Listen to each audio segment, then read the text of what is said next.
Coming up on today's show, the Jacobite steam train controversy intensifies as passengers vent their frustration. HS2, the government has finally made a sensible U-turn on funding the HS2 tunnels from Old Oak Common to Euston. But has Labour missed an opportunity? We think so. The first results of our look into train drivers' terms and conditions following Rail Minister Huw Merriman's comments in our recent big interview. But be warned, it's seriously complicated. And just then, when we thought we might have light at the end of the tunnel for train Wi-Fi, it appears a viable solution may be cruelly snatched away. And we talked to someone who can count 5 generations and counting of his family working for the railways, and he's got a great story to tell.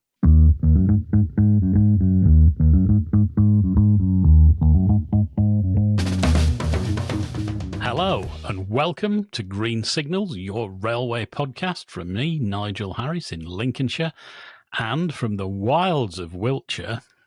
I'm not sure it's that wild, but it's certainly Wiltshire. Hi, it's me, Richard Bowker. Well, at least I got Wiltshire right this time. So here we go. It's good to be back. First thing to say is thanks to Steph for standing in last week when we had an unavoidable diary conflict, which we couldn't resolve. So it's great to have Steph stand in, and she will be doing so again in the future, I am sure. You're bound to run across a diary glitch at some point, Richard, so it could be any two from the three of us from here on in, and that's fine by me.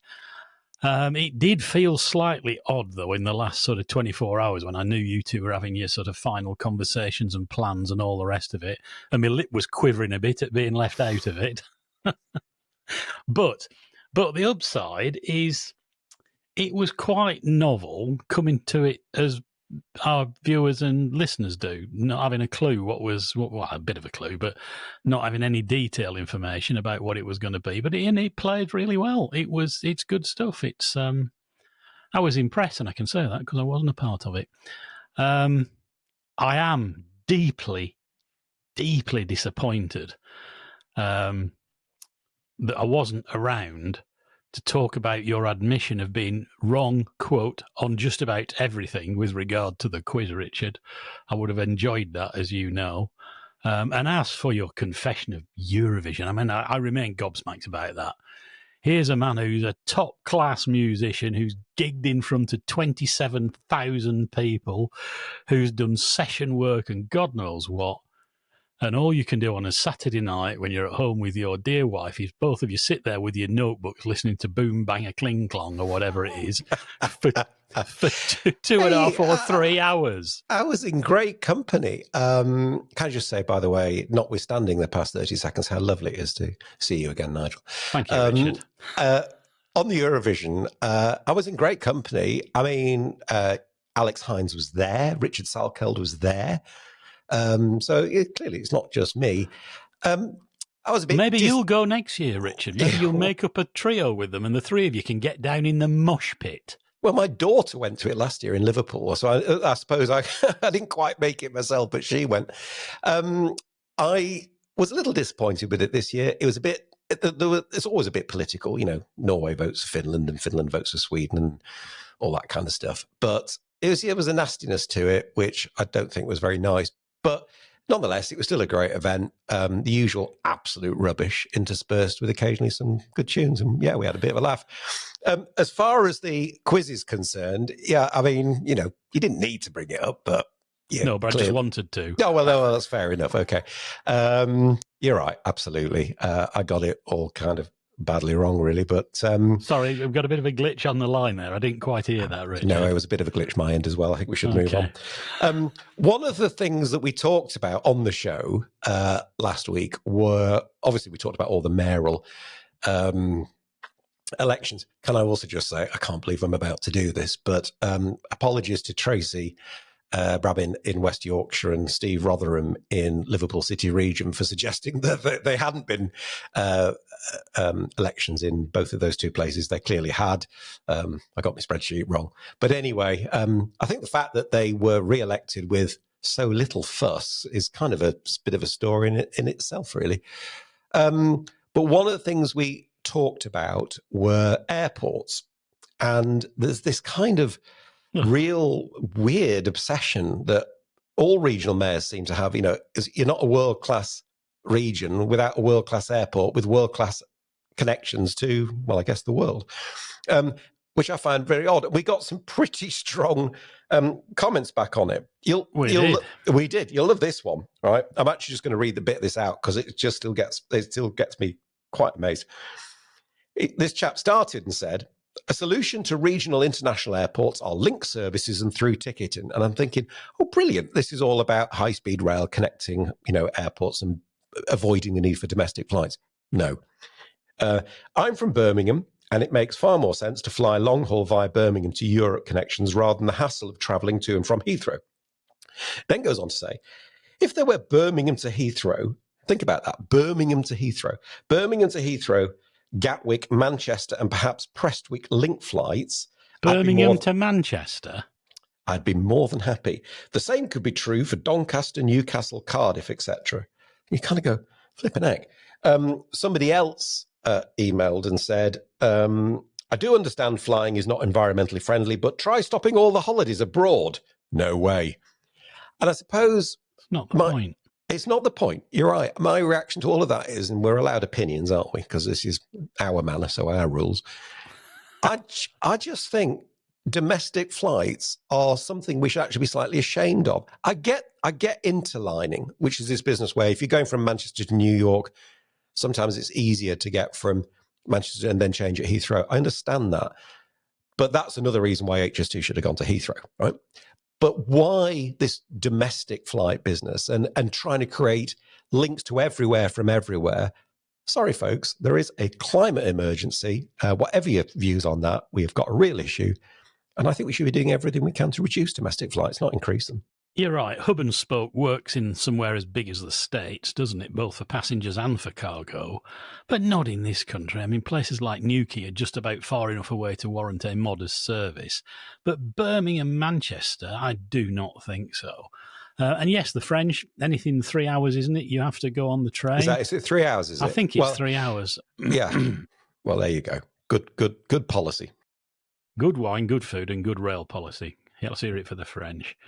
But there's something, it's ego, isn't it? I'm sure it's ego. There's something talismanic about having an airport in your region that these politicians like. It's like managing directors of train companies wanting new trains with their own front ends, isn't it? I'm sure it's just a bit of personal ego in a lot of cases because Doncaster just never worked, has it, that airport? Well, far be it from us to suggest that politicians campaign for things that they think people will make them vote for them rather than what's necessarily right. But there you go. Well, there you go. So we did that. And as ever, keep your comments coming. We might not always agree with them, and we might sometimes have a bit of a go of them at him here in a very polite, pleasant, objective, friendly way, of course. So do let us know. Continue to let us know what you think. We want to hear it. And we'd also like to say a massive thank you to Rob at Staffordian on YouTube, who has left us a super thanks for the second time. Thanks ever so much, Rob. We really appreciate your continuing support. We'll always take absolutely. We'll always take the time to thank viewers personally when they leave us a super thanks on YouTube, and it's the least we can do. So thank you. So let us move on to some of the meat of the episode. Our recent interview with Huw Merriman, Rail Minister, was generally well received. I think even, Richard, don't you think, by the people who didn't really agree with a lot of what he said, they were candid enough to, praise him for being prepared to sit in front of us and answer direct questions. Yeah. Be grilled a bit. And he did demonstrate a real passion for rail, which I've seen from Huw for many years. But there was one group, one cohort, to use a word of the day, who were universally unimpressed, and they weren't shy about letting us know what they thought. I wonder if you can guess who they are, Richard. I'm guessing it might be drivers. Correct. Two of the biggest themes we picked up from a great number of drivers' comments was that, one, the minister made sweeping generalisations such as average salaries, when in reality they believe there's considerable variation between different companies, and indeed within, I suppose. The minister, secondly, had a tendency to pick what many drivers felt and did not like were isolated examples and then present them as if they're applicable everywhere. So we, by whom I mean you, Richard, have been doing some research on this, but it's far from straightforward, I understand. Yeah, and it is far from straightforward. It's going to take a little bit of time. And that's not us being lazy. I think it's probably a reflection of the fact that over the last, 20 odd years of post-privatization, there's been a lot of divergence and a lot of variance. We've got, I think ASLEF have got something like 35 organizations which they organize within. So, inevitably it's going to be quite varied. So it is quite difficult. I think what we have discovered is very careful about taking macro averages, big picture averages, and then applying them to a very diverse group.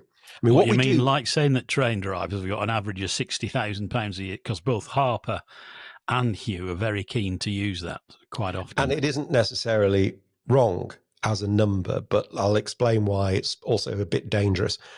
Now, what we do know is there's I think on the national network, so I'm not including London Underground and DLR and so on, there's something like 17,000, 18,000 drivers, okay?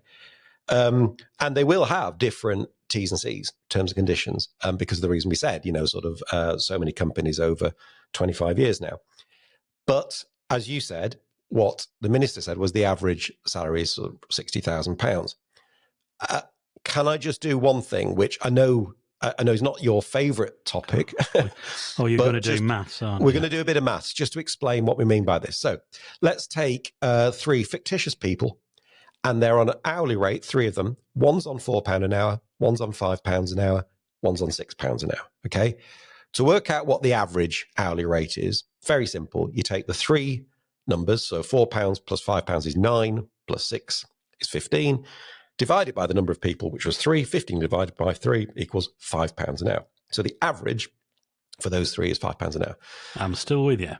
Let's take another example, another fairly simple example. Same 3 people, only this time they're on £1 an hour. A bit silly, maybe. £1 an hour, £5 an hour, and £9 an hour. Do the same piece of mathematics. So £1 plus 5 is 6, plus 9 is 15, divided by 3 people. 15 divided by 3 is 5. So the average is still 5, despite the fact there's big variation between them, okay? So that's the first reason where you've got to be really careful. Depends what the spread is, if you like. Then the third example you're going to use is a bit harder, and you'll just have to kind of take my word for it on the maths. But this is where there's weighting involved. So now let's take a group of 20 people, okay? 15 of them are on £4 an hour, right? 3 of them are on £6 an hour, and the other 2, the last 2, are on £7 an hour. What's the average there? Well, the average is actually a weighted average. It turns out it's £4.60. Well, that's a bit strange, isn't it? Because now, 2 interesting observations from that. First of all, the number of people who made up the majority, the 15 who are on £4 an hour, that's what statisticians call the mode. It's the variable that appears the most frequently. £4 an hour is below the average, which is £4.60. Yet they make up the majority. And second, nobody was on the average of £4.60. They were either on £4, £6, or £7. Now, it's a slightly silly extreme example with just a bit of maths to make a point. Makes a point, though. But yeah, and hopefully people realise the point is that now, because we're not talking about 20 people on 3 different pay rates here. We're talking about potentially 17 or 18,000 people on quite complex, different terms and conditions. So boiling it down to a single average is always going to cause quite a lot of people a reason to go, excuse me. And it did. And it did. So we're not saying it's a wrong number. It's whether or not it's helpful to use it in what is quite a complex thing. Because the final point to make about drivers' terms and conditions, really, that I think is relevant, is you can kind of do whatever you want at a national level, but actually where it all happens is on the ground at the local depot, where when the scheduling clerks and the roster clerks sit down with the drivers' representatives and they work out how to deliver that service from that depot, which will vary from depot to depot to depot, it becomes a very local discussion again. So you've got to be, these national averages are a bit dangerous. The other point that you quite rightly said that was a theme was using isolated examples, whether it's leave quotas or whatever, and applying them as if they apply to everyone. So they're not necessarily of themselves wrong. We've not been able to validate all those yet. But again, saying that what might apply over there and kind of giving people an impression it applies in other places, even though you may not have actually said that, again, I'm not sure is entirely helpful. So I think that's just a really important point to make. Averages at a macro level are a little bit dangerous. It depends who you're talking about it being helpful to, doesn't it? Because in both those examples, the person or the people it's helpful to are the politicians and ministers, isn't it? They're politicising the way the stats work, which, as you've illustrated, are very often misleading. Yeah, I mean, there are some other interesting stats, which maybe we should look at some point. If you look at mean average driver salaries across, say, the whole of Europe, the UK comes out, very high compared to others. So is that the point that Huw and Mark Harper are trying to make? Actually, the average is still pretty high. There's a lot more to this than just one-off big numbers. That's the point. But there is some good news. We hear that ASLEF General Secretary Mick Whelan and Huw Merriman have met in the last few days, which was the very point we put to the minister. If we remember, we said it's irrelevant whose fault it is. You just need to get around the table and sort it. So maybe that's a positive start. And let's hope that positivity goes somewhere and becomes even more positive and turns into a solution. Okay. HS2, it would seem that some common sense has finally prevailed, or maybe it was simply the inevitable, because from the first time we heard about this, Richard, you said it was an absolutely Looney Tunes idea, that the private sector should be responsible for building and paying for the tunnels to Euston. And now the government has accepted that it's going to be built with public money and not private cash. London Mayor Sadiq Khan was one of the many who poured cold water on the idea. You and Sadiq on the same side of the fence there, Richard. Stating last year that there was not a cat in hell's chance that private investors would back the project financially. He said, the idea that the private sector is going to put billions into a project, not knowing what's round the corner and what other U-turns might come, is not realistic. Well, that's one way of putting it. It sounds pretty obvious, doesn't it, Richard? You said it from the start. Yeah, I think it was pretty obvious. And I suspect we always knew it probably would come to this. For the tunnels, at least, and I think that is a fairly important distinction. The station that we talked to the minister about as well, yeah, you can kind of get your head around why that has got a property development angle to it. We've seen that at other sort of big terminus stations. But the tunnels themselves, I mean, why would the private sector in isolation fund 4.5 kilometre tubes, which is what they are really, from Old Oak Common to Euston. And very expensive tubes in that respect. Yeah, well, it was only ever going to happen as if it was part of the total Euston deal. And yet, of course, that was always going to take longer. And those tunnel boring machines, if we weren't going to get sort of silly prices, stop-start prices, had to keep going. So it was always pretty obvious, I think, to us. So we shall see. Hopefully, a similarly pragmatic decision will be taken on the station in due course. Well, yes, remembering that it is a station, as you've pointed out again.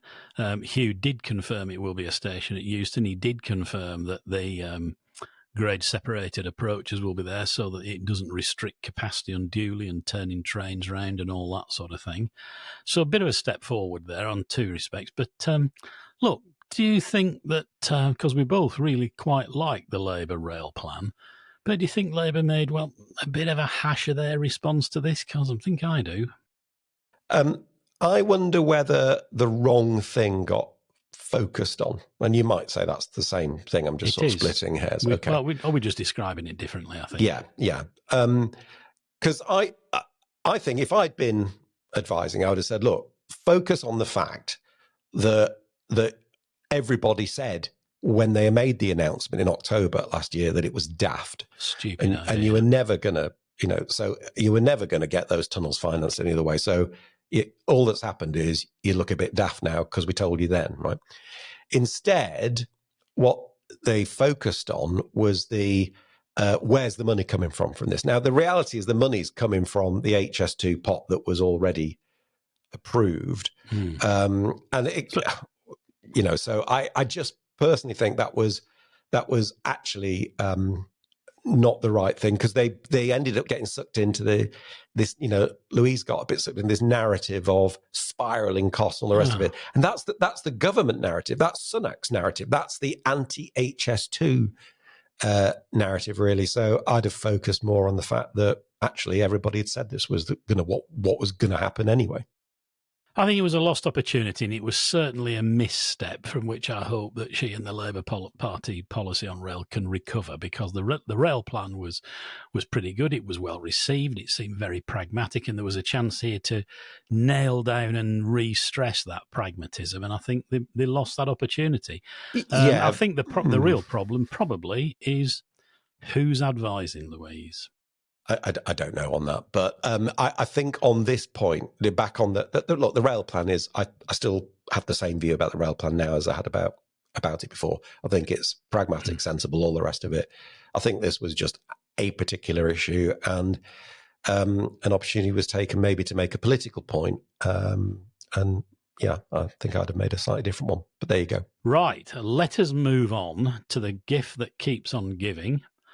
Otherwise known as the Jacobite steam train. It's been a few weeks since we talked about this one, but tensions are now running particularly high and hot between Jacobite steam train operator West Coast Railway and its customers, who are complaining loudly and vociferously of poor communication and an experience not matching the premium price they paid for it, often many months in advance and from far-flung climes, as well, as it will become apparent.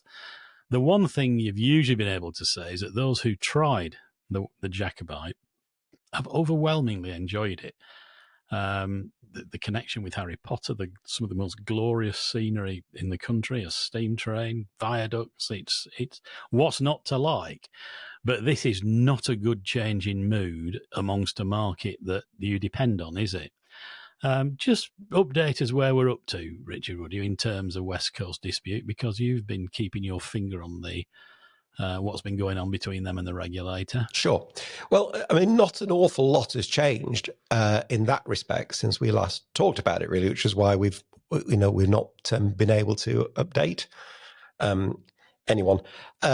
Just very quick recap. So the coaches that are used on the Jacobite Mark 1s, the Office of Rail and Road, the regulator, the safety regulator, said quite some time ago that to continue to be allowed to operate them, they had to be fitted with a system called central door locking. Right? It was very simple. And many exemptions have been granted to everybody over a number of years. And the ORR said, enough, right? You're going to have to change it, no more. West Coast decided to judicially review that decision, which they're entitled to do. But they lost, and they lost badly. The five counts, and they lost on 5 counts. And so the regulator said, okay, in which case we are revoking the exemption, which we said we would do. And so now you can't run them until you fit CDL. Now we suspect, or they have a plan to do it. And I think that's what we suspect. If they'd come back and said, yeah, all right, fair enough, we'll put them in, because others are running with a plan, not necessarily without them being, not necessarily having everything absolutely fitted. But West Coast seems to have dug their heels in a bit and said, no, we just don't agree it's the right thing to do. And there's a bit of a standoff. What they did do is they put in an application for a further exemption. Slightly confusingly, they said they'd put an application in for a temporary exemption whilst their full exemption was heard, which I don't think that is a thing. I mean, you either have an exemption or you don't have an exemption, right? And yet they said at the time, I think, that they fully expected to receive that exemption. Which was slightly bold, right? Depending on how you want to best describe it. But nonetheless, that's what they said they were going to do. And because they hadn't got an exemption in place by the start of the season, of course, they couldn't run the trains. Now, they then managed to start running some trains using a configuration that we don't still quite fully understand, of some Mark IIs and some Mark Is interspersed with each other. But they could only run morning services, and then they started running afternoon services. But now they've had to cancel those again. And I think it's the fact that it's this kind of chopping and changing and short notice. So on their website on May the 8th, they've made an announcement to say all the afternoon services from May the 6th to the May the 27th inclusive, so that's 3 weeks obviously, are cancelled. And the statement they put out uses the same justification that they've been using for a while, which is this suspension of this service is due to a debate with the rail regulator around door locking. It's not a debate. Well, quite. I mean, with respect, guys, it is not a debate. It's the fact that the regulators made a decision which has been notified well in advance. You may not like it, you may not agree with it, but it's a decision. So it's not really a debate. Well, it's not a debate at all. No. But either way, what's hurting people is this uncertainty and this chopping and changing, short notice changes, and it's not helping the customer mood. No, and it's not something the private sector does, or does at its peril, and that's brass off your market, if I might put it that way. And the disappointment is intense. Steph did a bit of work researching recent reviews on TripAdvisor, and what she found was terrible for the product. Just here's a flavour of some of the things that's being said, and this is not just a single comment. There's lots of this sort of stuff. So here's a bit of a sample. Quote, "We booked this trip of a lifetime a good 6 months ago. A few weeks before leaving Australia, we were advised via email by West Coast of the issue re the carriage doors no longer meeting safety requirements, but that they were working on addressing the issue. Now in the UK, and a week before the scheduled trip, our booking for the afternoon was cancelled. No explanation, no offer of an alternative journey, no mention of how or when my purchase price will be refunded, nothing. Just a phone number that nobody ever answers, despite us trying over several days." This customer went on to complain to PayPal, which spurred West Coast into offering tickets for a morning train, albeit standard class and not the first class tickets that had been booked 6 months ago on the other side of the world. But when they travel, they describe the Harry Potter aspects as just being completely missing. Diesel haulage and not the vintage carriages they were expecting, which is the product that is being bought, isn't it? Another reviewer wrote in desperation, having booked a special birthday celebration. They were promised an email update, but 2 weeks before travel, hadn't heard anything. They'd booked hotels and restaurants, all timed around the trip, and yet couldn't get through on the phone. Same story from another reviewer who describes, quote, "absolutely disgraceful service." She writes, and I quote, "This business is taking people's money and dreams and providing nothing in return." Also described not answering the phone. She says, "This is dishonest and disrespectful to your customers. Do the right thing and speak to the people instead of hiding." Others have been complaining on social media, and it's leading to advice being given by some people to just book the ScotRail trains instead. They're cheaper, they take the same route, and they are much more reliable. Now, that's a really ugly mood developing, isn't it, Richard? It is. And, it is, I suppose, in the interests of balance, because we always try to do that. These are on TripAdvisor, so you can form your own view. But neither are they isolated. They're very much the mood of the last few weeks, aren't they? In terms of what we've seen. And the other point for balance is that it is a shame, because the one thing, I think one of the things anyway, you can always say about West Coast Railways that the Jacobite, up till recent times, has been brilliant. They've done a fantastic job. They've marketed it well. They've grown a business, and they've created a genuine world level sort of tourist attraction, judging by the number of people that are coming in from where they're coming from. So look, there is a bit of balance there to put with that. Why did they run a diesel? I suspect that could be fire risk issues with steam trains, because that is a perennial problem, as we constantly have to be vigilant about that. Do get the point about the carriages, though. The person who complained about the diesel and the carriages helpfully put a photograph up, and it was the interior of a Mark II, one of the air-conditioned ones. So that's not the Mark I compartment sliding door, seat experience. So you can see inner carriage and wagon nerd coming to the surface there, Richard. Yeah, I mean, but I can appreciate there's a big difference between an aircon Mark II and a sort of a compartment corridor Mark I. I think you'll find. I think you'll find. So you can understand why people are a bit cheesed off about that. I think the real issue is communication. I mean, if things change, communicate. You can never over-communicate, can you? And that does feel like it's a problem. Got to say, though, you always come back to the same point. CDL, right? This is not something that the ORR dreamt up last week. 20 years ago. It's something that's been about literally for decades. There's been exemption after exemption after exemption. And the ORR are entitled to say, enough, right? And actually, that's what the JR found as well. Reinforced in no uncertain terms by the JR. If you read the judge's comments and their tone, it speaks volumes. It does. So, guys, if you want to carry on running this fantastic service that you've put a huge amount of effort into and have built a really lovely brand and business, but maybe it's time just to go, do you know what? Do what everybody else has done and put a plan in place to fit CDL. Here we go. A double acronym, CDL, JFDI. That's quite a long one, actually, but there you go. I said it was two. Yeah, it was two. It was two. You're right. It's hard to avoid the conclusion that what West Coast are thinking is if we dig our heels in long enough and hard enough, eventually they'll give in. And I don't think that's going to be the case. I don't think the regulator can afford to do that now. I genuinely can't see how realistically the ORR can go at this stage, oh, do you know what? Actually, we agree. Your alternative to CDL is fine. We accept that. It's different on that. I just don't see how they can do that and retain credibility. So, we'll have to wait and see. As I said, CDL, JFDI, end of story. Right, let's stay with steam trains just briefly for the moment. The A1 Pacific, the new one, although it was finished in 2008, 60163 Tornado's return to the main line has been delayed again.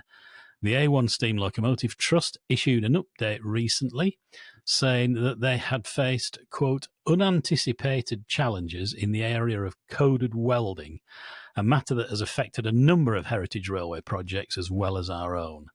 There's a link to the A1 statement on our website where you can check it out there. It was an interesting story, this. Am I right that a coded welder is somebody who has a very specific certificate allowing them to do a very specific task, in this case on a steam loco boiler? Is that what that actually means? Yeah, you've two types of welders, basically. Certified welders who've done all the training, they've got all the theory, they know how to stick metal together. Please forgive me for saying that, welders. I'm not seeking to underplay your skills.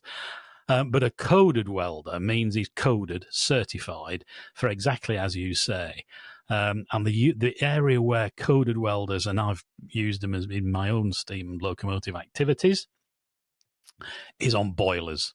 When you're welding boilers, you have to get it right and to the highest standard. And a coded welder is not only trained to a high standard in that specific area of welding, but it's a bit like airline pilots. He has to go back every few months and do a test piece and supervise to show that his skills are still up to speed and he can operate to the required standard for the coding to weld boilers. I don't need to labour the point about what would happen if a weld failed on a boiler. Well, look, having been on the footplate of a steam locomotive when something did go wrong, I'm jolly glad that they do take it so seriously. The bit I can't quite get my head around, though, is the fact that we're looking at, potentially up to £1 million for this overhaul. I mean, that's by anybody's book, that's a lot of money, and you kind of wonder, how long can the whole heritage sector, I guess, keep funding those kind of bills? Well, the point about it is, if you just indulge me a moment, is that's why Tornado was built. I was editing Steam Railway when they launched that project, and there was widespread derision, and the penny suddenly dropped with me after a visit to the Bluebell Railway, where the ancient C-class locomotive was being treated with great veneration. I suddenly thought, what happens when 9Fs and modern engines are treated like that? There's a procession to the plinth.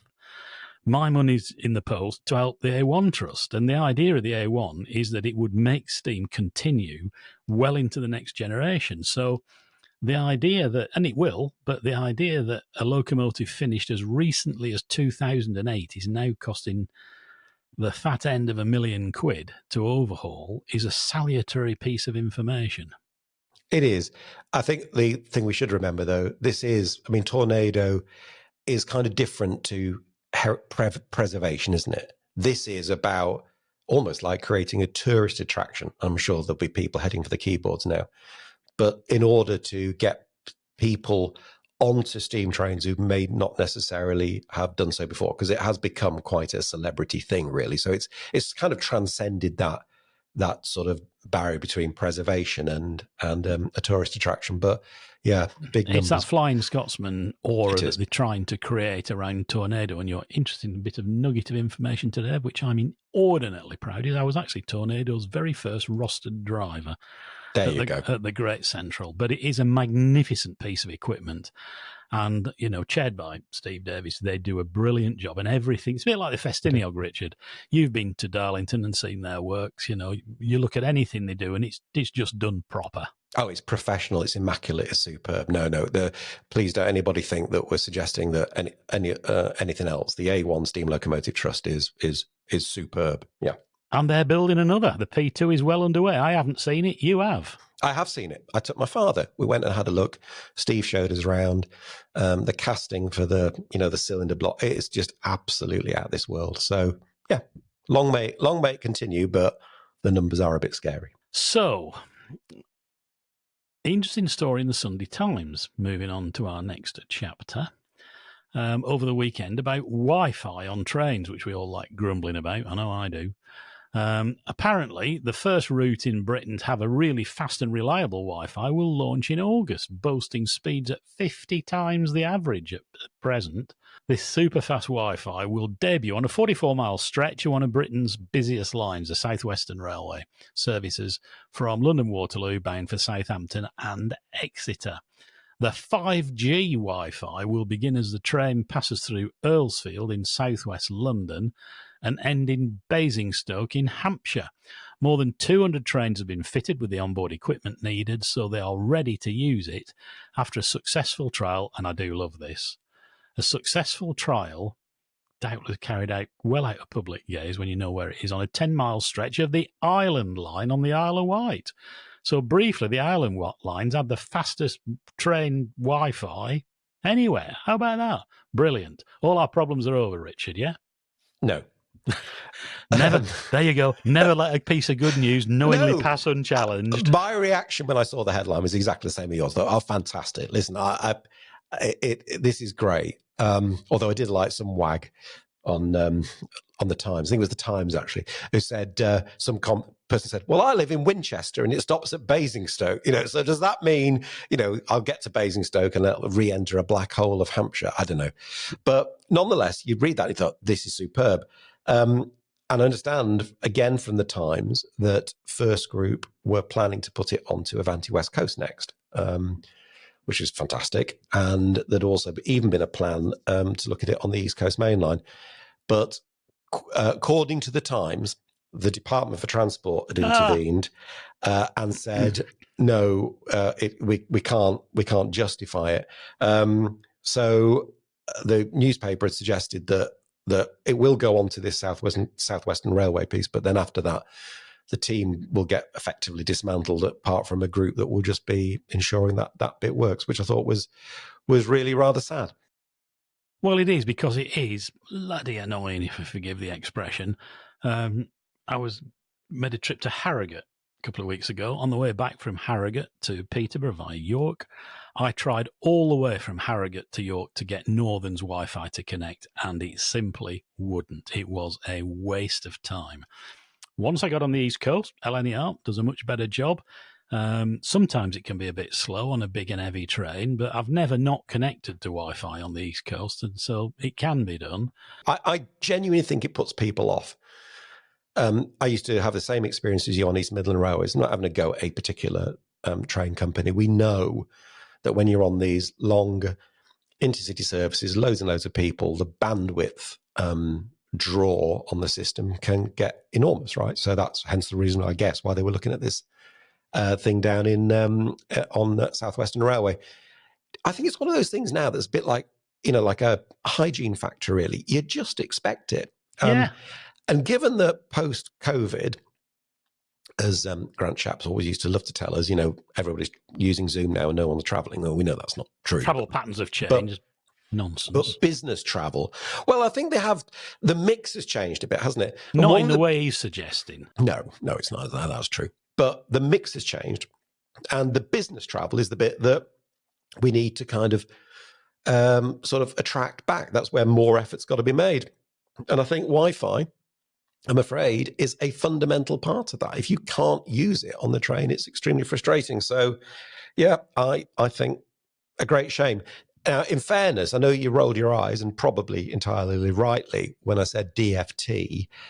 I'm going to do something quite unusual now and probably defend them a little bit, or certainly at least give them the benefit of the doubt, right? Because this was a report in a newspaper. Do we have to? Yeah, we do. This was a report in a newspaper, and we haven't heard what the DFT have to say. I wouldn't be surprised, because I think I would probably say, well, what's the business case for it, right? If we're going to invest all this money, because effectively that's what's happening, because the train company is under a management contract. They're not taking their own commercial risk on this. They'll have said, well, where's the revenue coming to support this? And it's actually very difficult to do. And for whatever reason, it's so far not happened. But I'll bet you it's a little bit more nuanced than just that article. We'll find out, I'm sure, in due course. But nonetheless, I don't think it changes the fact Wi-Fi is a really important part of the offering now.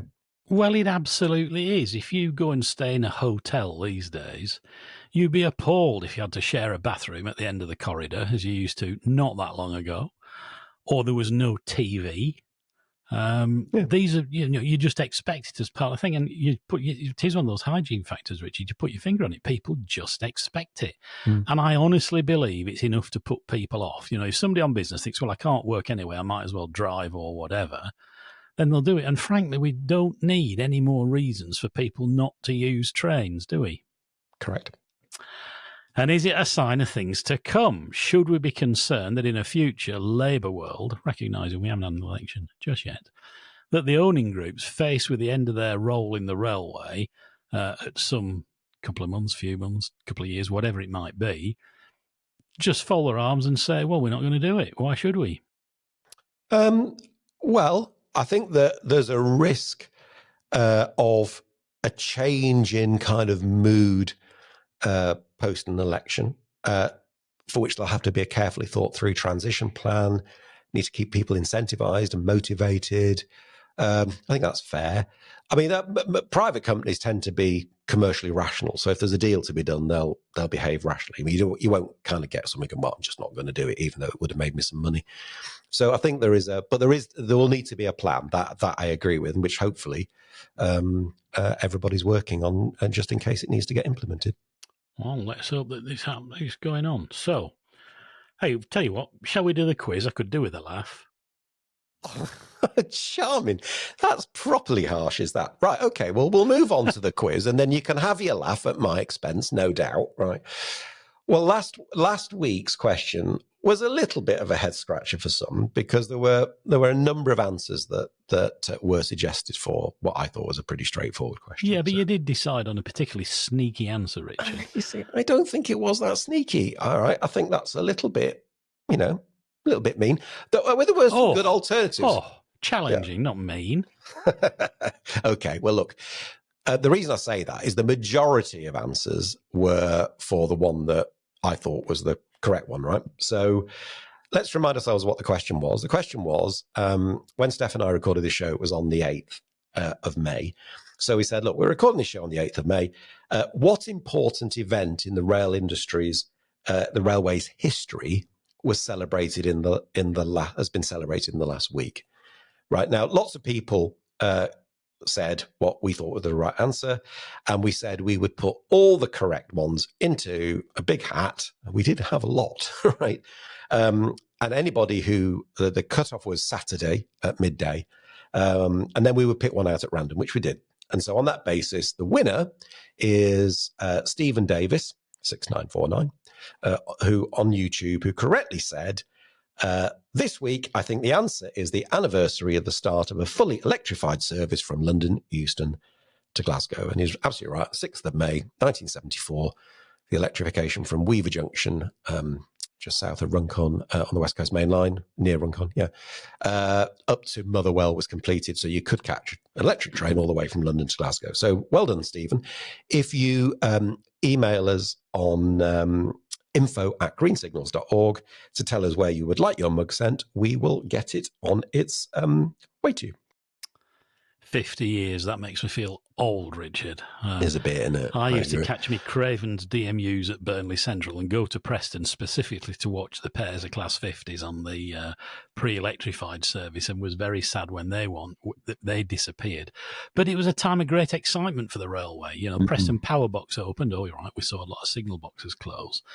But we had those wonderful posters. The electric Scots are coming, and the Class 87s, you know, Bobos, which just flattened Shap and BTOC. Excuse me a minute. Sorry, you accused me of being a coaching nerd not that long ago, right? So just think on. I wear my nerdery with pride. Anyway, one correct answer we had was from Andrew Pennington, head of train planning at South West Rail, and he had a really lovely story to accompany his answer. Did he not? He did. He sent us a really lovely email and explained, he got the correct answer, electrification in 1974, but he had a very personal story to tell as to why he had a family connection to it. So I gave him a call and we recorded a little piece with him, and here's his story. Well, I'm joined here by Andrew Pennington. Andrew, welcome to the show. It's lovely to have you. I love this image of all the plans for the electrification of, sort of the West Coast Main Line, all on the floor of the front room. I mean, just talk us a bit about that. I mean, what are your memories of that time? Well, I mean, I'm brought up in a railway family. Father's civil engineer, looking after works and costs and quantity surveying for Preston area, Preston to Carlisle, all long before technology and life became boring. So your floor was full of beautiful drawings, plans, charts, all round the front room, fire sparks coming off every now and then and having to be moved in the way things are. But a tremendous atmosphere that you don't get with technology and computer-held records, do you? You can't touch them the same way. No, there's something about those real drawings, isn't there? Was it? I mean, was it seeing that inspired you to get involved in the railways? I mean, presumably you were quite young at the time.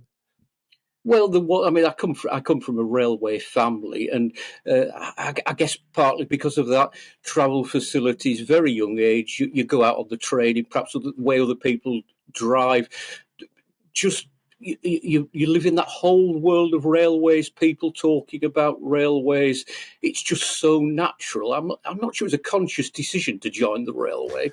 It's just sort of osmotically happened. Osmotic, what a brilliant word. But I absolutely understand. I mean, so many people sort of have a similar story.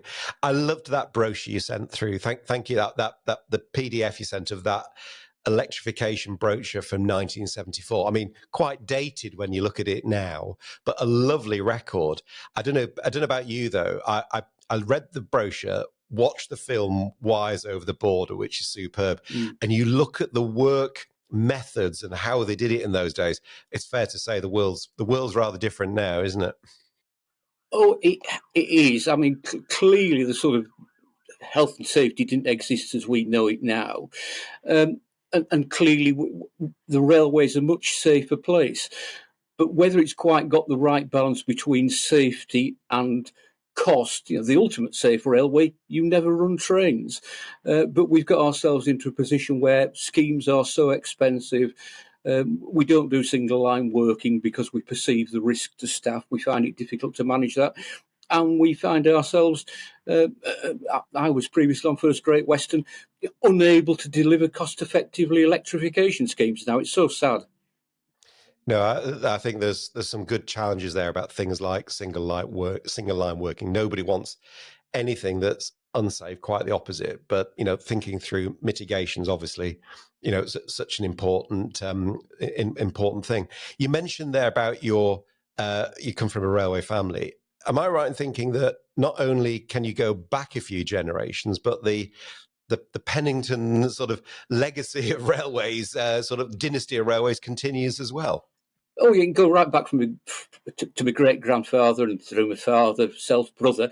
But as I'm a train planner, indeed as my brother was a train planner, so my son's a train planner at GTR. Fantastic. That's superb.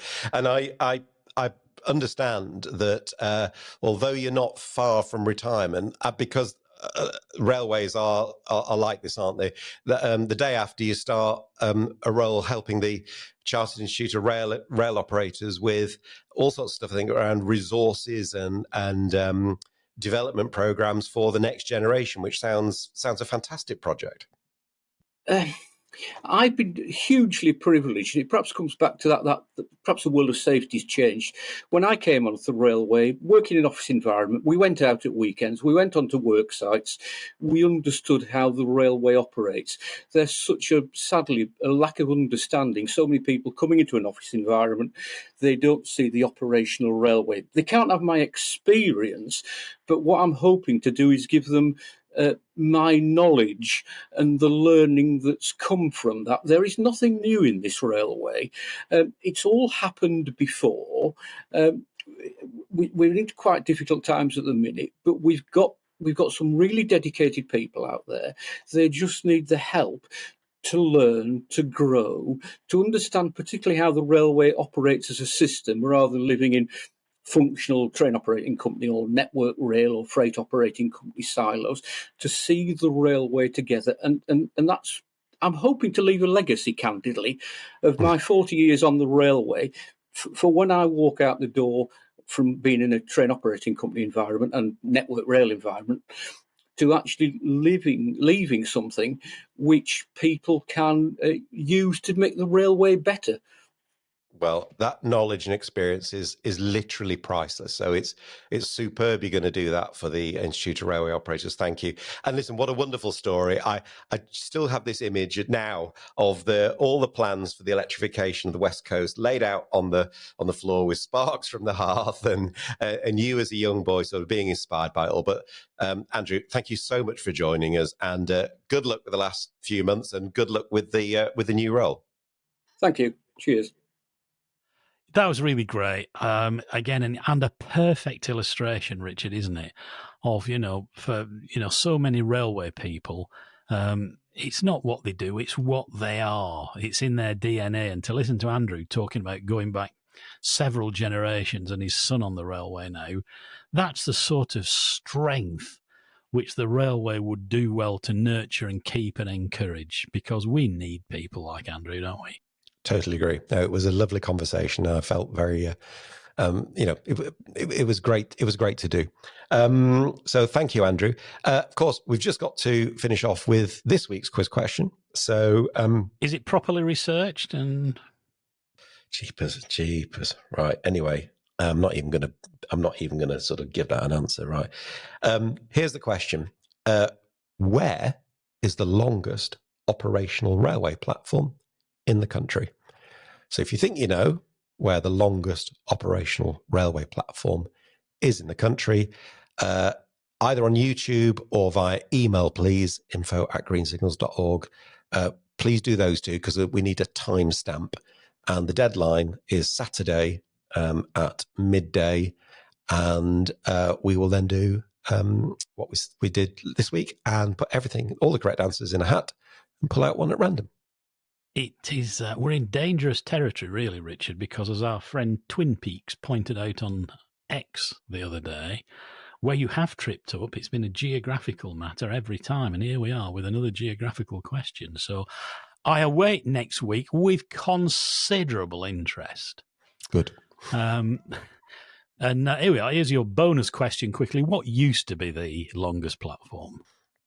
Well, I think it was, if it's a single-faced platform, I suspect it was Manchester Victoria to Manchester Exchange, which, although I suppose two stations did have a single platform, didn't they? And it was long enough that you could get two 12 coach trains in, one behind each other.